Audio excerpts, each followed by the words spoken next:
함께 기도하고 말씀 나누기 원합니다. 함께 마음에 손을 얹고 가슴에 손을 얹고 우리 함께 제가 여러분을 위해 기도했으면 좋겠습니다. 사랑하는 주님, 오늘 이 시간 주님 앞에 우리의 마음의 문을 엽니다. 오늘 이 시간 찾아오셔서 우리와 함께 하시고 주님의 놀라운 은혜와 그 사랑이 우리 가운데 흘러 넘칠 수 있도록 축복하시고 함께하여 주시옵소서. 주님을 소망하며 주님을 기다리며 주님의 말씀이 우리의 삶 가운데 능력으로 나타나기를 원하오니 주여 오늘 이 시간 우리에게 말씀하여 주시옵소서. 살아계신 예수 그리스도의 이름으로 기도드립니다. 아멘. 창세기의 말씀은 하나님께서 이 세상을 어떻게 창조하셨는지부터 시작해서 사람을 만드시고 이 세상 가운데 어떻게 죄가 들어왔는지, 그리고 그 죄로 인하여 하나님께서 그 홍수로 세상을 심판하시는 이야기, 그리고 노아를 통해 그 홍수의 심판 가운데 어떻게 인류를 구원하셨는지에 대해 나오고 있습니다. 그리고 그 사건 이후에 그 은혜를, 구원의 은혜를 망각한 채 하나님과 같이 높아지고자 했던 그 또 한 번의 사건을 이야기하고 있습니다. 그 사건의 이름을 우리는 흔히 바벨탑 사건이라고 이야기합니다. 창세기 11장은 바벨탑 사건을 통하여 언어를 다르게 하시는 하나님의 역사를 다루고 있습니다. 그리고 이 바벨탑 사건 바로 다음에 나오는 이야기가 어떤 이야기냐면 아브라함에 대한 이야기입니다. 하나님께서는 전체적으로 11장 가운데 계속 조명하십니다. 1장부터 11장까지 하나님께서는 이 세상을 어떻게 창조하시고 죄가 어떻게 만연해졌고 심판하시고 심판 가운데 어떻게 구원하셨고 어떻게 언어가 나뉘었는지 이 세상 전체적인 부분을 계속 다루시다가 갑자기 12장이 시작되면서 한 사람에게 하나님은 집중하기 시작하십니다. 그 사람의 이름이 바로 아브라함입니다. 온 인류의 심판과 인류의 죄 바로 다음에 아브라함의 이야기를 통해 하나님께서 말씀하시고자 하는 것은 무엇이냐면 바로 하나님의 선택에 대한 문제를 이야기하고 싶어 하십니다. 아브라함을 선택하심으로 믿음의 후손을 세우시는 하나님의 선택에 대한 이야기인 것이죠. 옆에 있는 분들에게 이렇게 한번 축복해 보시겠어요? 아는 분들이라면 당신이 하나님의 선택입니다. 여러분들 한 명 한 명, 그리고 제가 하나님의 선택입니다. 선택은 너무나도 중요하죠. 특히나 사람을 선택하는 것이 얼마나 중요한지 모르겠습니다. 그래서 우리가 선택을 할 때 신중하게 되고 선택에 대한 대가를 우리는 또한 치룰 것을 알기 때문에 조심스럽게 하나하나 선택하게 됩니다. 작은 선택 하나하나부터 대학을 들어가고 어느 전공을 할까, 어느 직장을 들어갈까, 이런 선택들 하나하나가 너무나도 우리의 지금의 인생을 바꾸어 놓고 있습니다. 또한 그 정치적인 것들도 마찬가지죠. 국회의원이나 대통령이나 시장이나 우리가 누구를 선택할지가 몇 년의 시간들을 또한 결정하기도 합니다. 마찬가지로 우리의 인생의 반려자도 마찬가지입니다. 그러나 이런 중요한 선택들 중에서 하나님은 이 세상을 창조하시고 이 세상을 이끌어 가시면서 하나님의 선택은 무엇이었는가? 바로 여러분이라는 것입니다. 저와 여러분을 하나님께 선택하심으로 말미암아 이 세상의 모든 흐름을 이끌어 가시고자 하는 것이죠. 하나님께서는 아브라함을 선택하시고 그의 인생을 통하여 인류 구원의 문을 여셨습니다. 이 바로 하나님의 선택은 곧 하나님의 꿈이었습니다. 하나님의 꿈은 한 사람을 선택하여 그 사람만 구원받고 은혜받는 삶을 누리도록 하시는 게 아니라 그 사람을 통하여 많은 영혼들이 그 은혜를 누리기를 원하셨습니다. 하나님께서 아브라함을 선택하시고 그를 통하여 믿음의 유산을 우리에게 흘려보내셨다라고 한다면 우리도 동일하게 하나님의 선택을 받았고 그 은혜를 또한 물려받은 줄 믿습니다. 하나님은 아브라함과 동일하게 우리를 통하여서도 또한 그 축복을 흘려보내기를 원하십니다.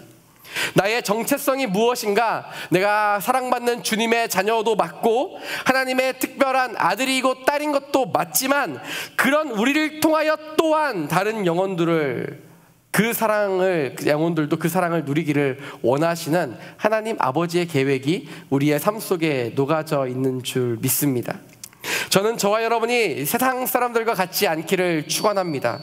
세상 사람들은요, 자신의 삶이 최우선입니다.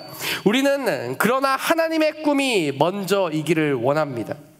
나에서 멈추는 삶이 아니라 나를 통하여, 나를 관통하여 흘러가는 삶, 흐르지 않는 고인물이 썩어지듯이 우리의 삶 속에 날마다 체험받고 날마다 흘려보내는 놀라운 은혜를 경험하는 저와 여러분의 삶이 되시기를 축원합니다.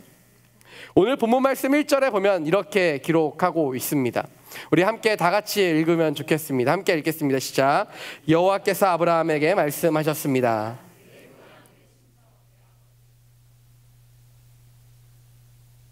하나님께서는 이 말씀을 통해 우리에게 첫 번째 주시는 말씀은 무엇인가? 노예와 기득권으로부터의 결별을 말씀하고 있습니다. 지금은 고인이 되었는데요, 컨설팅을 했던 분이시고 또한 유명한 책의 저자이신 구본영 씨는 1998년에 우리나라의 베스트셀러, 그리고 지금도 스테디셀러로 팔리고 있는 책 한 권을 썼습니다. 전문가들은 이 책을 90년대의 책, 꼭 읽어야 될 책, 명작인 백선에 올려놓기도 했는데요, 이 책의 이름이 익숙한 것과의 결별이라는 책입니다. 책은 왜 변화가 필요한지에 대해 시작해서 변화에 필요한 것들이 무엇이 있는지에 대해 이야기하고 있는데, 이 변화를 하지 못하게 하는 걸림돌 두 가지를 처음 부분에 이야기하고 있습니다. 그것이 노예와 기득권이라는 것으로 이야기하고 있습니다. 노예라는 단어는요, 경험이 많고 교활하다라는 뜻을 가진 단어입니다. 일반적으로는 이 단어가 긍정도 부정도 아니라 어느 때에 쓰이느냐에 따라서 긍정적인 단어가 될 수도 있고 부정적인 단어가 될 수도 있는데, 이 책에서는 분명한 것은 변화의 걸림돌이 되기 때문에 부정적인 단어로 쓰이고 있습니다. 어떤 면에서 경험과 지혜로움이라는 이 두 가지는 필요한 부분이기도 하지만 이 책에서는 익숙해지고 변화에 대한 갈망이 없으므로 이야기하고 있습니다. 또한 기득권은 우리가 모두 잘 알고 있듯이 안정적이고 이런 것보다는 보수에 더 많은 에너지를 소비하는 것입니다.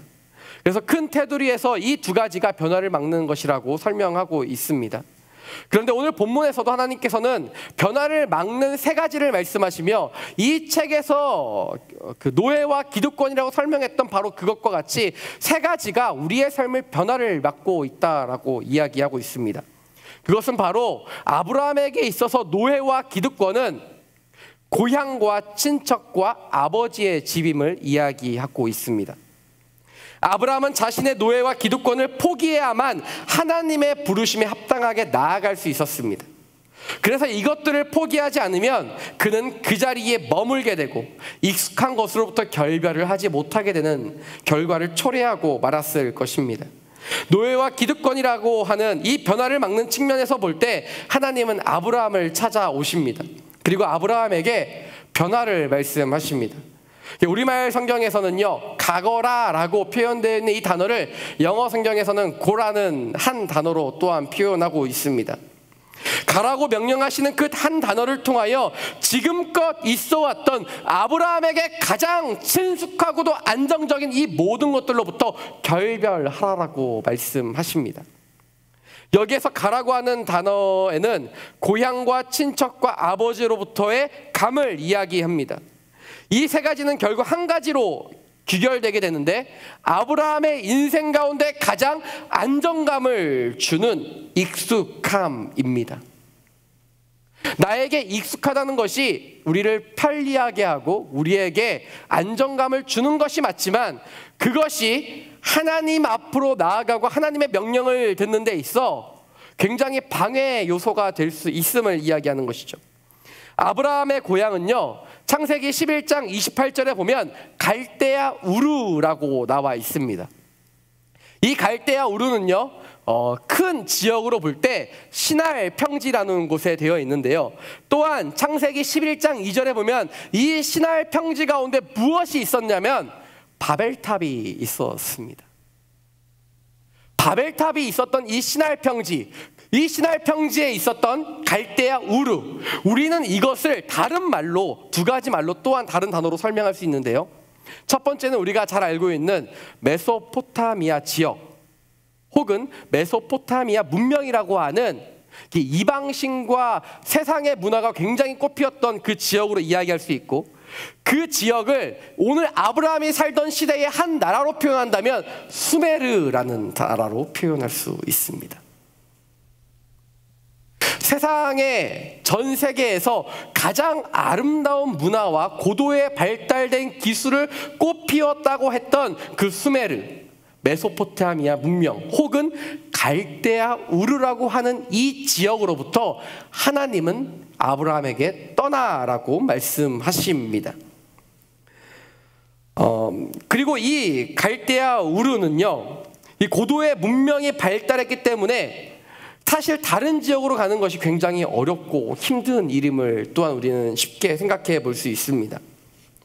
또한 당시의 친척은 자신을 지켜줄 아주 큰 제도적 장치였습니다. 그 시대에는 씨족 사회였죠. 우리나라의 안동에 가면 김씨가 많고 막 이런 것들이 있잖아요. 여러분 단양에 가면 예전에는 어떤 성씨가 많았는지 아십니까? 우씨가 많았어요. 제가 단양 우씨거든요. 그런 것처럼 어느 지역에 가면 그 씨족 사회가 발달해 있는데, 그것은 단순한 친밀함을 이야기하는 것이 아니라 어떤 자신의 신변의 보호를 해줄 수 있는 큰 제도적 장치를 이야기합니다. 아브라함이 하나님을 만났을 당시 그는 자신의 고향 우르를 떠나 하란에 머물고 있었습니다. 그곳에서 자신의 일가 친척과 거주하며 안전하게 살았지만 하나님은 너의 그 안전함을 떠나라고 말씀하십니다. 큰 영역인 고향과 그리고 그 다음 단계인 친척, 그리고 하나님은 또한 한 가지를 더 떠나야 한다, 그곳으로부터 가야 한다라고 말씀하시는데, 그 가장 작은 단계가 무엇인가? 바로 가족이라고 이야기하고 있습니다.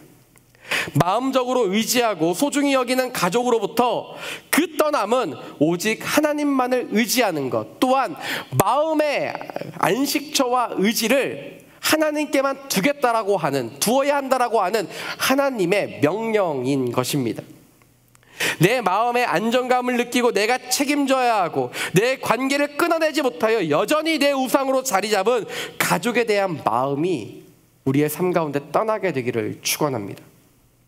자신을 지켜주고 자신이 누렸던 모든 것으로부터의 떠남에 대한 요구를 하나님은 하고 계신 것이죠. 예수님께서는 제자들을 콜링하면서도, 부르시면서도 나를 따르라 라고 말씀하십니다. 그들은 자신의 그물과 배를 버려두고 가족을 떠나서 주님을 따라야만 했습니다. 하나님의 자녀가 된다는 것은 그러므로 이전에 내가 누렸고 이전에 내가 사랑했던 것들, 이전에 내가 익숙했던 모든 것들로부터의 떠남을 이야기합니다. 그래서 하나님의 명령, 떠남은요, 영적인 자유함을 이야기하는 것입니다. 하나님께서는 내가 생각하는 안정이 아니라 하나님께 속해 있을 때 누리게 되는 완전한 안정을 누리기를 원하시는 것이죠. 세상에서 주어지는 안정을 버리고 하나님께 내 모든 삶을 온전하게 의탁했을 때 그 평안이 내게 찾아오는 것입니다.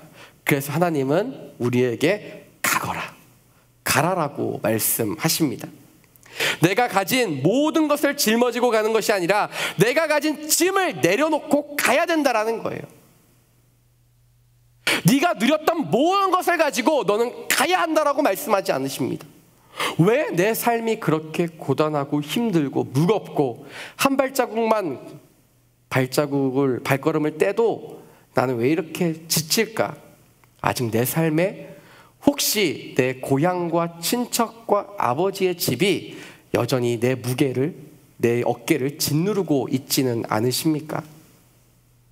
하나님께 내 모든 익숙했던 것들로부터 내어놓고 맡겨드리는 그 삶이 우리에게 있어야 하는 것이죠. 우리에게 유익으로 주어지는 것 같은 노예와 기득권을 모두 내려놓고 하나님은 말씀하십니다. 너는 가라. 너의 고향도 친척도 아버지의 집도 떠나 나만을 의지해서 너는 가야 한다라고 말씀하십니다. 하나님보다 더 소중하고 하나님보다 더 의지하게 되고 하나님보다 더 평안을 얻게 되는 것으로부터 우리는 가야 합니다. 가는 발걸음이 힘들 수 있지만 그 발걸음 속에 소망을 보는 것은 바로 하나님의 언약입니다. 내가 봐야 할 것은 무엇인가? 내 고향도 친척도 아버지의 집도 아니라 하나님의 약속입니다. 그렇다면 우리는 이 노예하고 기득권을 가진 것으로부터 어디로 가야 할까요? 오늘 본문 말씀 1절을 우리가 다시 한번 읽었으면 좋겠는데요. 우리 함께 읽도록 하겠습니다. 시작. 여호와께서 아브라함에게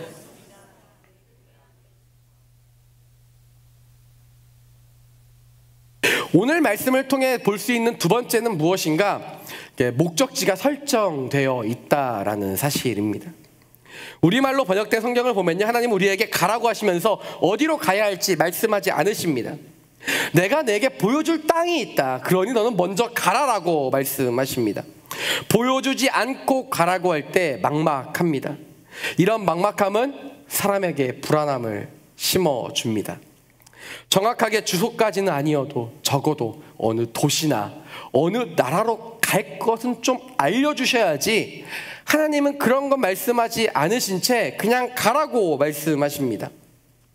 그저 내가 너에게 앞으로 보여줄 땅으로 가야 한다라고 말씀하시는 거죠. 우리의 인생 속에서도 어느 것으로 발걸음을 향하는 게 맞을까 하는 그런 궁금증과 두려움과 설레임이 찾아올 때가 있습니다. 오늘 여기 새로 오신 분들 계시죠? 그런 두려움과 설레임으로 내가 갈 곳이 갈렙인지, 내가 갈 곳이 다른 교회인지 다른 공동체인지 막 그런 마음으로 오신 분들 계실지도 모릅니다. 하나님이 가라고 하셨을 때 가고 나아가고 내 마음에 주시는 평안함대로 결정하는 것, 그 가운데 하나님 놀랍게 역사하십니다. 우리의 인생에서도 이런 공동체를 선택하는 것과 마찬가지로 우리의 미래와 어떤 한 사람을 만나는 모든 것 하나하나 이렇게 나아가는 발걸음마다 내가 가는 게 맞을지 궁금할 때가 많이 있습니다. 근데 문제는 무엇입니까? 하나님은 잘 응답하지 않으신다라는 게 문제예요. 묵묵부답하십니다. 그러면 내 마음은 초조해지고 답답해지고 시간이 지날수록 두려움이 나를 집어삼키게 됩니다. 이 길로 인도하시는 것은 맞는 것 같은데 도대체 내가 이 길을 언제까지 가야 하며 내가 가는 이 길의 방향이 틀릴까 걱정되기도 합니다. 왜냐하면 나는 인생의 실패라는 쓴 물을 마시고 싶지 않기 때문이죠. 하지만 하나님은 우리에게 놀라운 사실 한 가지를 본문을 통해 말씀하시는데요. 본문의 번역과 원어의 번역을 비교해보면 자막을 좀 띄워주시겠어요? 이렇게 다른데요. 내가 내게 보여줄 땅으로 가라라고 하나님 말씀하시는데, 원어의 의미를 좀 더 정확하게 살펴보면 내가 너에게 보여줄 그 땅으로 가라라고 말씀하십니다. 그라는 한 단어가 붙었을 뿐인데 주어지는 안정감이 좀 다르지 않으십니까? 하나님은 아브라함을 부르시는데 이 시점부터 하나님이 가게 하실 땅이 분명하게 정해져 있음을 이야기하십니다. 내 눈에 보이지 않는다 할지라도 분명한 것은 무엇인가? 하나님의 목적지는 처음부터 설정되어 있다라는 겁니다. 내가 보는 길은 현재 지나고 있는 풍경만 본다 할지라도 하나님의 목적지는 이미 끝까지 설정되어 있다라는 거예요. 마치 내비게이션과 같아요. 여러분, 운전을 하면서 내비게이션을 보면요, 금방 50m, 25m, 100m에 있는 지도만 보여주게 되죠. 하지만 지도를 줄이면요, 내 목적지까지 어떻게 길이 가는지 이미 목적지는 설정되어 있습니다. 바로 그런 것과 마찬가지로 하나님의 인도하심과 하나님의 목적지 설정은 마찬가지라는 거예요. 내가 길을 잘못 들었다 할지라도 염려하지 않아도 될 것은 무엇입니까? 내비게이션에 있는 자매님이 우리에게 이렇게 말씀하십니다. 경로가 변경되어, 그렇죠? 네. 제가 순간 까먹었어요. 죄송해요. 네. 경로를 다시 설정합니다라고 이야기합니다. 제가 얼마나 그런 적이 많은지 몰라요. 성격이 급해가지고요, 이렇게 막히는 길에 있는 거 별로 좋아하지 않습니다. 그때마다 열심히 자매님께서는 저에게 경로를 이탈하여 새로운 경로를 설정합니다라고 계속해서 말씀해줘요. 그럼 저는 그 말씀을 듣고 얼마나 하나님의 평안함과 안정감을 느끼는지 모릅니다. 내가 처음 가는 길이라 할지라도 그분이 나를 인도하시니 내가 쉴 만한 물가와 푸른 초장에 있을 줄 믿기 때문이에요. 내가 어느 길을 간다 할지라도요, 하나님은 우리에게 새로운 경로를 계속해서 말씀해 주십니다. 우리의 두려움은 무엇입니까? 내가 가는 길이 맞는지. 그러나 걱정하지 않아도 된다라는 거예요. 하나님은 네가 좌로 빠지거나 우로 빠지거나 유턴을 하거나 내가 너에게 갈 길을 목적지가 설정되어 있기 때문에 너는 계속해서 내가 인도할 것이다 라고 말씀하십니다. 내가 가야 할 바로 그 땅은 결코 변하지 않는 것이에요. 사랑하는 여러분, 하나님은 우리를 사랑하십니다. 내가 처음 가보는 길이라 할지라도 하나님은 이미 그 길을 예비하셨습니다. 하나님은 우리에게 어떤 땅, 어디가 될지 모르는 땅으로 인도하는 것이 아니라 바로 그 땅으로 인도하십니다.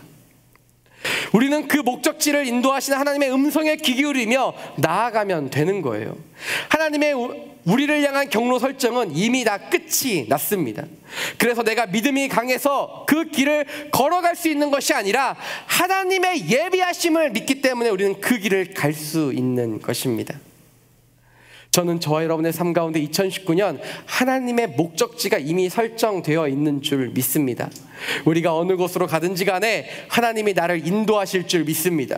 마침내 내가 이 1년을 다 살아갔을 때 하나님께서 우리의 삶 가운데에 잘 도착하였다라고 말씀하시는 그 은혜의 음성을 듣는 저와 여러분의 삶이 되시기를 축원합니다.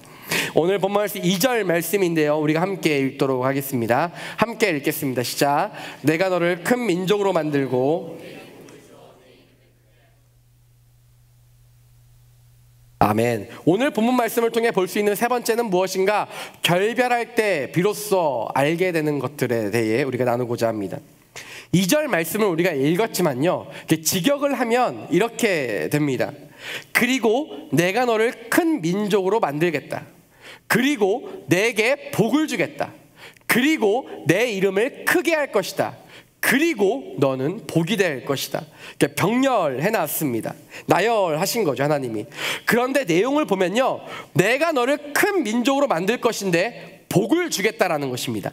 그 복이 무엇이었습니까? 이삭이라는 한 아들로부터 시작되는 복이었습니다. 그 이삭이라는 복을 통해 하나님은 예수 그리스도까지 이어지는 하나님의 축복을 허락하십니다. 그러므로 아브라함의 이름이 그 한 아들, 하나님께서 주시는 복을 통하여 크게 번성하게 번창하게 유명하게 될 것이다 라고 말씀하십니다. 큰 민족을 이루고 내게 복을 주고 내 이름을 크게 만드는 것은 누가 하시는 것인가? 바로 하나님께서 주체가 되어 할 것이다 라고 말씀하십니다. 하지만 마지막에 나와 있는요, 너는 복의 근원이 될 것이다 라는 이 말씀은요, 하나님의 명령으로 되어 있습니다. 즉, 너는 복의 근원이 되어야 한다. 너는 복의 근원이 될지다 라고 말씀하시는 것입니다. 즉, 아브라함은 하나님께서 명령하신 복의 근원으로서 살아가야 함을 이야기하는 것이죠. 아브라함의 삶 자체가 이미 하나님의 명령으로부터 주어진 복된 삶이었음을 이야기합니다. 저는 저와 여러분의 삶이 바로 이 복의 근원의 삶인 줄 믿습니다. 우리는 복을 그렇게 원하죠. 그래서 새해가 되면요, 이렇게 인사합니다. 새해 복 많이 받으세요. 또 교회에서는 이렇게 이야기합니다. 축복합니다. 얼마나 축복을 많이 빌어주는지 몰라요. 그리고 또한 이렇게 이야기합니다. 행복하세요. 이런 말들 얼마나 많이 합니까? 그런데 우리가 오해하지 말아야 될 것은 무엇인가? 우리는 하나님의 자녀가 된 그 순간부터, 예수 그리스도를 믿는 그 순간부터 우리는 우리의 삶 자체가 이미 복의 근원이 되었다라는 사실입니다. 내가 무엇인가 열심히 해서 얻어지는 것이 아니라요, 우리의 삶이 복 자체가 된 것은 하나님을 믿는 믿음으로부터 자연스럽게 주어진 바로 축복입니다. 그래서 세상에 있을 때는 나는 복의 근원이 아니었어요. 내가 살아가는 삶의 발걸음마다 복이 넘치지 않았습니다. 그런데 하나님을 믿는 그 순간부터 하나님께서 우리에게 주신 삶의 변화와 같이 우리의 삶도 복의 근원이 되는 것입니다. 그래서 우리가 하나님의 명령과 같이 복의 근원이 될지라 라는 이 말씀만 믿으면 되는 것입니다. 내가 가는 곳마다 나로 인하여 복을 받게 될 것입니다. 여러분 믿으십니까? 나로 인하여 내가 속한 곳마다 변화가 될 줄 믿습니다. 하나님은 자신을 믿고 따라 살아가는 하나님의 자녀들을 결코 그냥 내버려 두지 않으십니다. 그들의 인생을 돌보시며 그들이 하는 모든 것마다, 그들이 만나는 모든 사람들마다 그 사람을 통하여 놀랍게 변화시키게 될 줄 믿습니다. 창세기 39장 3절 말씀에 보면 요셉에 대해 나오는데 이렇게 기록하고 있습니다. 요셉의 주인은 여호와께서 그와 함께 하시고 그가 하는 일마다 여호와께서 잘되게 해주시는 것을 보았습니다 라고 기록하고 있습니다. 두 가지를 통하여 요셉의 주인 보디발은 하나님이라는 존재를 알게 되는데요. 첫 번째는 하나님께서 요셉과 함께 하셨다라는 사실과요, 또한 그가 하는 일, 요셉이 하는 일마다 여호와께서 잘되게 해주신다는 것을 보았다라고 기록하고 있습니다. 하나님께서 요셉이 하는 일마다 도와주십니다. 하나님은요, 우리의 인생 가운데 적극적으로 개입하기를 원하세요. 우리는 그래서 하나님께 우리의 삶을 열어드려야 합니다. 하나님의 일하심을 열어드리고 주권을 내어드리면 어떠한 일이 생기게 될까요? 바로 요셉과 같이 하는 일마다 하나님께서 그 모든 것들을 잘되게 해주신다라고 말씀하십니다. 그 사람의 능력과는 관계가 없습니다. 그가 노예로 있을 때나 감옥에 있을 때나 총리로 있을 때 하나님은 그의 직분과 직책과 그가 하는 일과 상관없이 하나님께서 그 삶 자체를 축복하시고 그가 하는 일마다 하나님의 놀라운 축복을 불어넣어 주십니다. 다윗도 마찬가지입니다. 그가 사울 왕에게 도망다닐 때나 그가 전쟁터에 있을 때나 왕이 되었을 때나 상관이 없습니다. 그저 그 사람 때문에 그가 가는 곳마다 그가 하는 일마다 하나님은 축복을 허락하시고 도와주십니다. 다니엘도 마찬가지였고 에스도 마찬가지였고 바울도 마찬가지였고 모든 하나님의 사람들이 마찬가지 동일했습니다. 모두가 다 다른 환경이었지만 분명한 것은 하나님의 부르심의 자리에서 그들이 어떤 어려운 상황에서도 하나님의 살아계심을 알 수 있었다라는 사실인 것이죠. 그들이 하나님의 뜻대로 살아가는 하나님의 자녀로 섰을 때 그들은 이미 그들의 삶 가운데 주어진 복의 근원으로서 살아가고 있었던 것입니다. 그러니 그들이 모두 다 다른 환경에 살아갔다 할지라도 두 가지의 공통점을 보이게 되는데요. 첫 번째는 하나님이 잘 되게 하셨다. 두 번째, 그들을 통하여 그들이 속한 공동체마다 축복을 누렸다라는 사실입니다. 그들이 복의 근원이 되어 살아갈 때 그 복이 나의 삶에서 멈추지 않고 그 공동체에 하나님의 축복이 그들 때문에 흘러가게 되는 것입니다. 그래서 우리는 세상 사람들처럼 복 받으려고 애쓸 필요가 없습니다. 우리는 이미 복을 받았고 우리 복이 우리를 통하여 우리가 속한 곳마다 흘러가게 될 것이기 때문입니다. 우리 옆에 있는 분들에게 이렇게 한번 인사해 보시겠어요? 이렇게 눈을 지그시 바라보며 네가 복덩이구나. 네, 여러분 한 명 한 명이 얼마나 복덩이인 줄 몰라요. 여러분들의 삶이 얼마나 복덩이인 줄 몰라요. 복을 막 떼어서 나눠주세요. 그래도 줄어들지 않을 거예요. 우리의 살처럼 막 아무리 해도 줄어들지 않을 거예요. 놀라운 사실이죠. 사랑하는 여러분, 우리가 복을 흘려보내면 흘려보내고 우리의 사랑과 축복을 흘려보내도 변하지 않는 사실은 하나님께서 나에게 그에 합당한 계속해서 주어지는 축복해 주시는 은혜가 있다라는 사실입니다. 제가 좋아하는 축복성이 하나 있는데 그게 여러분 너무 잘 아시는 축복성이에요. 하나님께서 당신을 통해라는 이 가사가 전 너무 좋아요. 하나님께서 당신을 통해 메마른 땅에 샘물 나게 하시기를.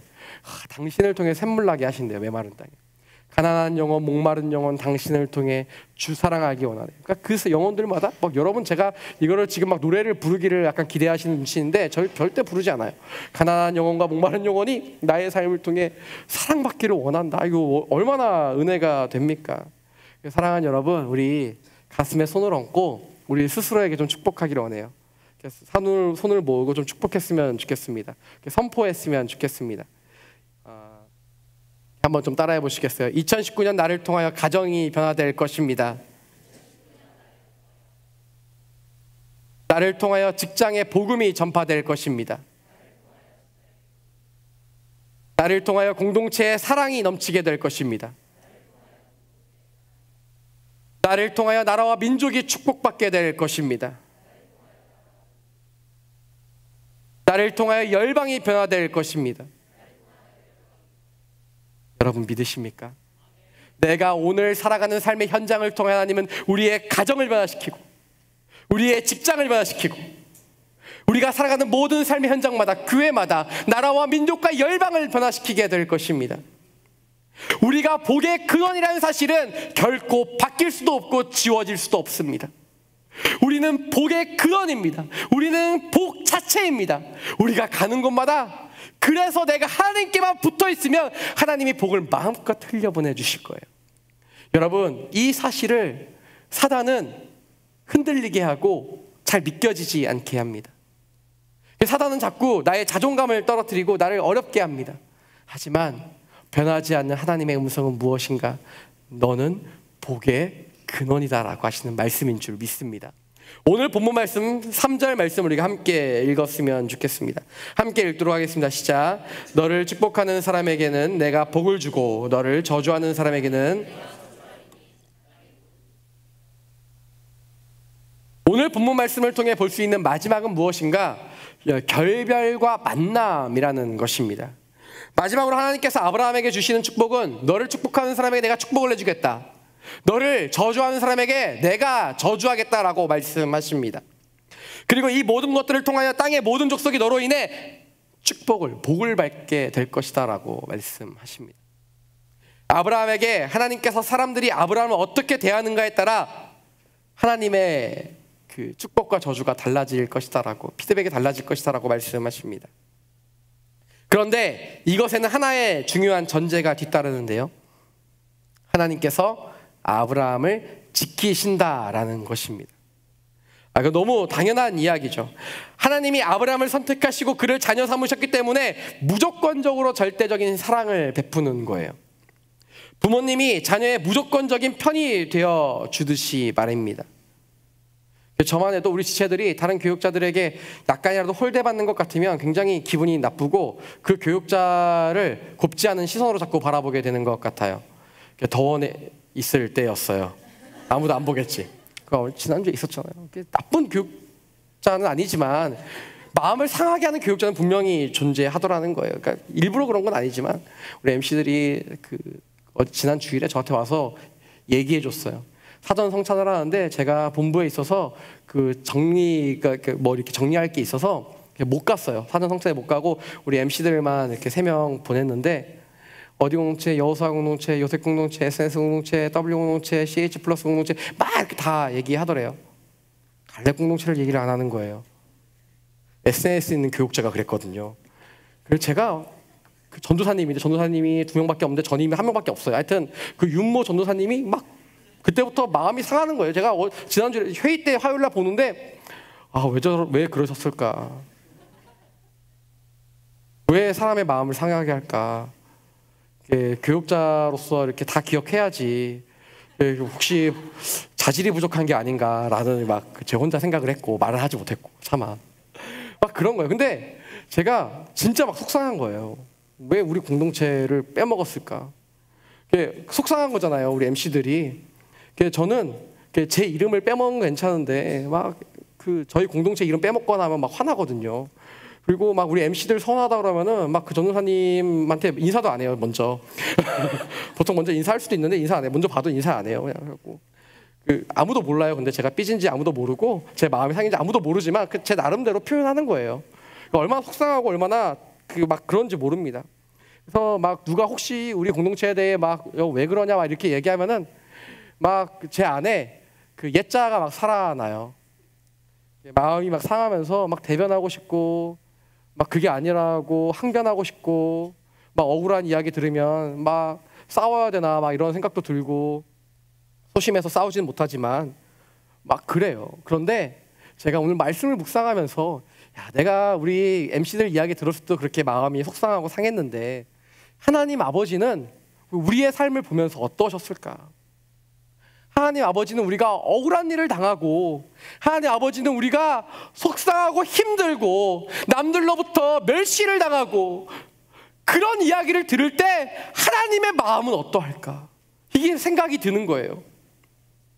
하나님께서는 우리를 사랑하시기 때문에 우리가 모욕을 당하거나 억울한 일을 당하면 그냥 그것을 보면서 아유, 쟤 또 저러나 보다, 인생이 그렇지 뭐 이렇게 생각하지 않으세요. 속상해 하실 게 저는 분명히 믿습니다.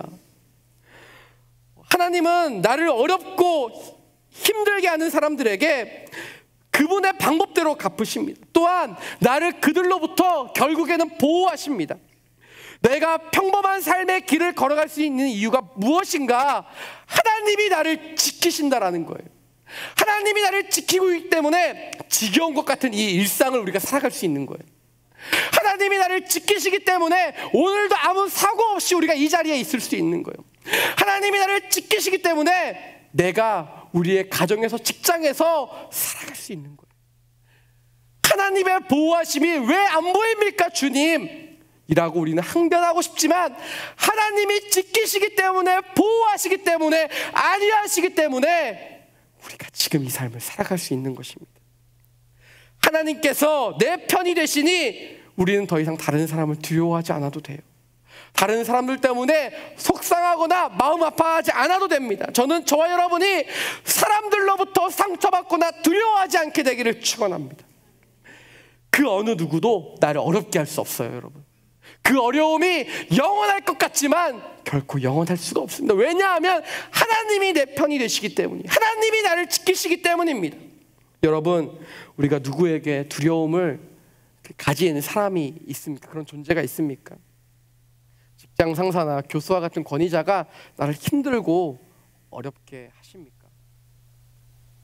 가족입니까? 가족이 나를 자꾸 상처 줘서 내가 가족과 마주하는 게 어렵고 힘들 때가 있으십니까? 내가 사랑하는 사람이 나를 두렵게 합니까? 두려워 나를 작게 만드는 어떠한 사람이 내 앞에 있다 할지라도 그보다 크신 하나님께서 분명히 내 억울함을 푸시고 분명히 나를 그 어려움으로부터 구원하실 줄 믿습니다. 그 어느 누구도 그렇기 때문에 그 누구의 말을 통해서도 나의 자존감을 낮출 수 없어요.